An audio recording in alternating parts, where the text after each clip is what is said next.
For assistance in creating an AMA formatted reference page, go to the Optometry Research Guide page titled Writing and Citing. On this page, you will see a box for AMA style format. This box includes a link to the AMA Manual of Style ebook, as well as a handout that briefly describes the essential information you will need for creating an AMA formatted paper. Below that is a link to the NLM catalog. Here you can type in a journal name and retrieve its abbreviated form. The next line navigates you to the AMA Manual of Style listing of the most frequently referenced journals with the names in the abbreviated form.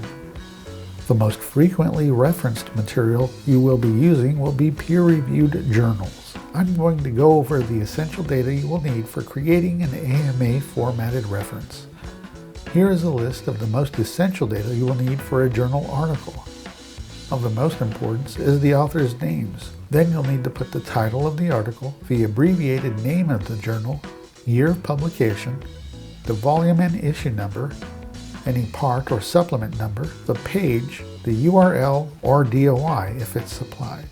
Here is an example of a journal article with 6 or fewer authors. This box here shows you the exact information you will need and where to place it.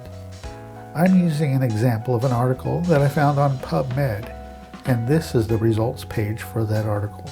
Below that is the box of the AMA formatted reference. As you can see, the names of each author are represented in the AMA formatted reference with their last name followed by their first initial. You will note that there is no comma between their last name and first initial. There is a comma between each author's names.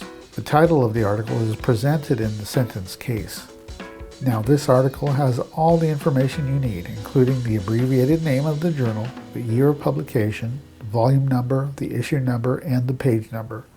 Also included is the DOI for the article. Here is an article with 6 or more authors. To appropriately format an article such as this, you'll list the first 3 authors and add et al.